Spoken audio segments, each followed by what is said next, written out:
नमस्कार। मुख्य परीक्षा देने वाले सभी साथियों को बहुत बहुत बधाई। अभी अभी यूपी पीसीएस का रिजल्ट आया है, तो उसमें करीब 15-15,500 अभ्यर्थी क्वालिफाई किए हैं। तो आज का जो हमारा वीडियो है वो उन्हीं के लिए है, और भी जो मुख्य परीक्षा देना चाहते हैं उनके लिए है। एक तैयारी के लिए, मुख्य परीक्षा के लिए क्या होना चाहिए, तो उसमें कुछ पॉइंट हैं जो मैंने अपने अनुभवों के आधार पर और अपने ज्ञान के आधार पर बनाया है। उम्मीद है कि आप सभी के लिए वो लाभकारी होगा। तो सबसे पहली बात तो यही है कि जो तैयारी में गंभीर प्रत्याशी होंगे वो अपना नोट्स एक वर्ष पूर्व तैयार कर लिए होंगे और दोहराव को निरंतर जारी रखे होंगे। दूसरा पॉइंट ये है कि 60% पाठ्यक्रम आप विभिन्न सोर्स से खुद तैयार कर लें और खुद के नोट्स बनाएं। 20% आप सीधे बुक से तैयार करें और 20% पाठ्यक्रम को छोड़ दें। पूरे पाठ्यक्रम को कवर करने की कोशिश ना करें, क्योंकि उसमें पूरे पाठ्यक्रम को कवर करने में नुकसान ही होता है। तीसरा पॉइंट ये है कि पाठ्यक्रम के किस हिस्से से नोट्स बनाएं आप। ये आपको पिछले 5-7 वर्ष के पेपर देखने से ये पता चल जाएगा कि पाठ्यक्रम के किस हिस्से पे हम बहुत ज़्यादा फोकस करें, किस पे कम करें, बिल्कुल ना करें। तो ये चीज़ आपको ध्यान रखना है कि पाठ्यक्रम के किस हिस्से पे आपको ज़्यादा फोकस करना है। ये पिछले वर्ष के प्रश्न पत्रों को देखने से आप ये निर्णय ले पाएंगे। अगला पॉइंट ये है कि सभी प्रश्न पत्रों में से 20 ऐसे टॉपिक चुन लें जिन पर व्यापक समझ के साथ आप नोट्स बनाएं। 20 टॉपिक ऐसे चुनें जिन पे आप अच्छे से नोट्स बनाएं, कोई भी बिंदु उसमें छूटने न पाए। और नोट्स भी आप बनाएं तो नोट्स दो प्रकार से बनाएं। एक डिटेल्ड नोट्स बनाएं, दूसरा बिंदुवार नोट्स बनाएं। डिटेल्ड नोट्स में वो सारी चीजें आ जानी चाहिए, सारे पॉइंट्स आने जाने चाहिए। बिंदुवार नोट्स में बिंदुवार नोट्स आपको दोहराने की होना चाहिए। जब आप डिटेल्ड नोट्स पढ़ने का समय ना हो तो आप बिंदुवार नोट्स पढ़ के आप उसको रिवीजन कर सकें। अगला पॉइंट ये है कि कम अंक पाने का एक कारण यह है कि पूरे पाठ्यक्रम की एक जैसी तैयारी करने में लग जाते हैं। तो हमको ये गलती नहीं करना है, पूरे पाठ्यक्रम की एक जैसी एक ही रेशियो में तैयारी नहीं करना है। हमको ये देख लेना है कि किस पाठ्यक्रम के किस भाग से ज्यादा प्रश्न पूछे जाते हैं, उस पर ज्यादा ध्यान देना है। किस भाग से बिल्कुल नहीं पूछे जाते और किस भाग से कम पूछे जाते हैं, उसी हिसाब से हमको समय देना है। अगला पॉइंट ये है किसी प्रश्न का उत्तर अच्छी तैयारी देने के बाद से परीक्षक उनसे प्रभावित होता है। तो इससे क्या होता है कि आप प्रश्न की अच्छी तैयारी करके अगर लिख रहे हैं तो उससे जो काफी जांचने वाले परीक्षक होते हैं वे उनसे प्रभावित होते हैं। इससे क्या होता है कि आपकी सफलता की जो रेटिंग है वो बढ़ जाती है। अब इसका तरीका ये है कि जैसे 5 प्रश्न लिखना है तो 5 प्रश्नों में से 3 के तो आप बहुत विशेष उत्तर लिखें और 2 के औसत या साधारण उत्तर लिखेंगे, तब पर भी आपके नंबर अच्छे ही आने वाले हैं। ऐसे इस तरीके से लिखना आपके लिए लाभदायक होगा। अगला पॉइंट ये कि मुख्य परीक्षा में मुख्यतः आपके ज्ञान की नहीं, आपकी विश्लेषण करने की क्षमता को आंका जाता है। किसी भी प्रश्न को कई एंगलों से विश्लेषित करने की क्षमता आप में होनी चाहिए। आयोग यह देखता है कि यह क्षमता आप में है कि नहीं।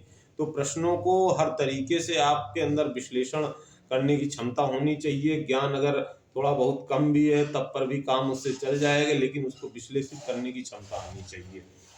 अगला पॉइंट ये है कि जिन प्रश्नों को महत्वपूर्ण समझें उन पर लिखकर अभ्यास करें।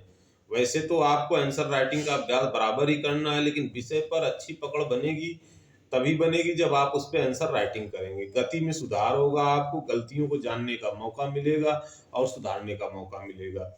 अगला पॉइंट यह है कि किसी विषय को कितने दिन देना है और प्रतिदिन कितना समय देना है, कितने दिनों में दोहराना है। सामान्य अध्ययन में प्रतिदिन आपको कुछ ना कुछ नया जोड़ना है। जहां तक ऑप्शनल की बात है तो उसको आपको एक समय निर्धारित करना है कि कितने दिन में हमारा पूरा हो जाएगा और कितने दिन हमको उसमें रोज समय देना है और कितने दिन हमको दोहराने के लिए रखना है। लेकिन जहां तक सामान्य अध्ययन की बात है तो अब तो परीक्षा सामान्य अध्ययन पे ही बहुत हद तक निर्धारित हो गई है। तो सामान्य अध्ययन में आपको कुछ ना कुछ नया टॉपिक रोज का रोज पढ़ना है। अगला ये है कि प्रतिदिन अधिक घंटे की बजाय आपको कई महीने प्रतिदिन कम घंटे पढ़ना अधिक लाभदायक होगा।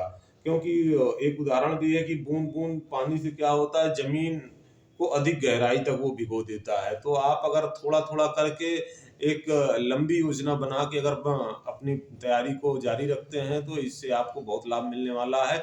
बिल्कुल ऐसा नहीं होना चाहिए कि बिल्कुल परीक्षा आ गई तो हम 15-15 घंटे 18-18 घंटे लगे हुए हैं खाने पीने सोने और आराम आपका सब उसी में चला जा रहा है। तो ऐसे करने से क्या होगा, अंततः नुकसान ही होता है।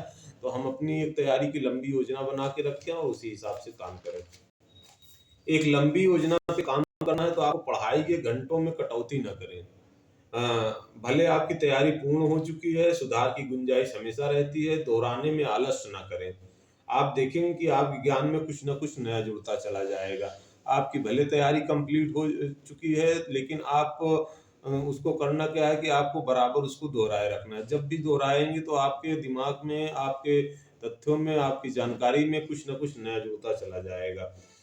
अगला पॉइंट ये है कि मेंस में तथ्यों को विश्लेषित करने का महत्व दिया जाता है, भावनाओं को विश्लेषित करने का नहीं। यदि भावनाओं में तथ्यों की पुष्टि कर दी तो मेहनत व्यर्थ हो जाएगी। तथ्यों को तथ्यों से ही विश्लेषित करें। यह तभी संभव है जब आपका अध्ययन सतत और व्यापक हो। तो इस बात का ध्यान रखना है कि वहाँ पे अपनी भावनाओं पे नियंत्रण रख के आपको तथ्यों से ही प्रश्नों को विश्लेषित करना है, अपनी भावनाओं से विश्लेषित करने की कोशिश नहीं करनी है। कुछ और छोटे-छोटे पॉइंट हैं, जैसे नोट्स आपके खुद के तैयार होने चाहिए, लेखन अभ्यास बराबर करते रहना होगा। अनुशासन पुस्तकों का ही गहन अध्ययन करना है और 2 बार कम से कम पढ़ना है। पिछले वर्ष के प्रश्न पत्रों को पूरे मनोयोग से हल करना है, ये आपके लिए बहुत लाभकारी हो सकता है। सहयोग के रूप में किसी कोचिंग संस्थान का नोट्स ले लें, लेकिन आप डिपेंड जो है कि रिकमेंडेड बुक पे ही रहें कि रिकमेंडेड बुक में क्या हम जानकारी लिए हैं। मेंस में किसी भी प्रश्न को छोड़े नहीं, छोड़े तभी जब आपको वो बिल्कुल ना आता हो।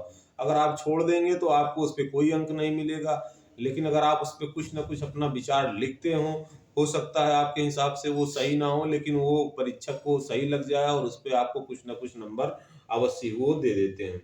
तैयारी के समय को एक-एक पल का प्रयोग करें, समाज से थोड़ी दूरी बना के रखें और अपनी तैयारी में ये ध्यान रखें कि हमेशा मेरे लिए कहाँ पे जानकारी है, मेरे विषय से संबंधित, मेरे टॉपिक से संबंधित उन चीज़ों का हमेशा ध्यान रखें।